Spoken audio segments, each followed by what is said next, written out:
வணக்கம் வீர வணக்கம். மண் உரிமை போராளிகளுக்கு வீர வணக்கம் வீர வணக்கம்.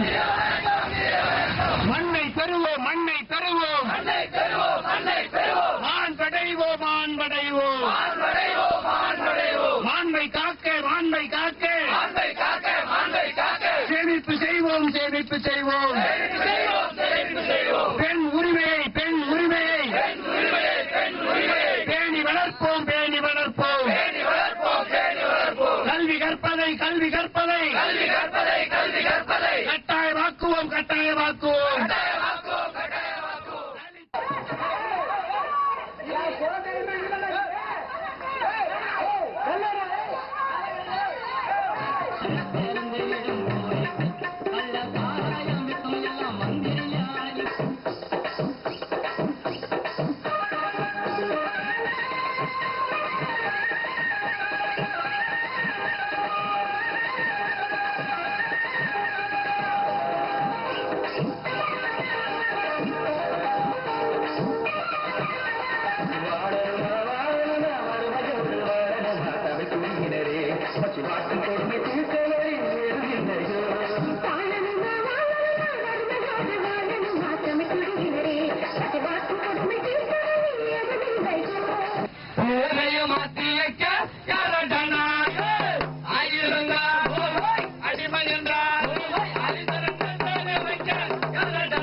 போராட்டங்களை கண்டன ஆர்ப்பாட்டங்களை ஒற்றையடித்து நாம் தமிழகம் முழுவதுமாக திரண்டினை செய்ய தவறினால் இந்த உலகம் பூராவுமே இந்த தலித்தின மக்கள் வாழும் பகுதி எல்லா இடத்திலுமே இந்த அகில உலக அம்பேத்கர் நூற்றாண்டு இயக்கம் செயல்பட்டு கொண்டிருக்கும். என்ன ஒரு சட்டம் பாருங்கள். 1500 ரூபாய் செலவு செய்து 3 சான்றிதழ்களை வாங்கி கொடுத்தால் 1000 ரூபாய்க்கு இலவசமாக சலவை பெட்டியை இந்த மாவட்ட ஆட்சியர்களுக்கு வழங்குவார்கள் என்றால் இந்த சலவை பெட்டி எதற்கு?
It is the paradox of our times that at a time when India is shining with an unprecedented economic growth rate of 8 to 9%, with its buoyant stock markets at dizzying heights, and is hailed as a global leader in information technology and as a science superpower with its vast pool of skilled manpower, no one pays attention to the fact that India has a dark underbelly of millions of impoverished and oppressed people who are victims of a mindless globalization policy. The sad fact is that economic insecurity, illiteracy, ill health and ill housing of the poor, atrocities committed against Dalits and attacks on their livelihood no more make news. Caste and untouchability has no force of law today, but it is the ideology of caste, wedded to an ideology of a heartless market economy, that determines the perspectives and policies of the Indian ruling elite. Yet, with all these misgivings, everyone dreams, with the President Dr. APJ Abdul Kalam, of an India that will be a developed nation by 2020.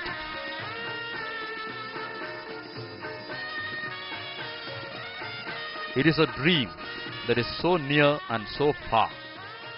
So near for the middle class, the rich and so far for the Dalits of India. It is towards this dream that the marginalized Dalits are marching, and they need your support and solidarity to make this dream come true.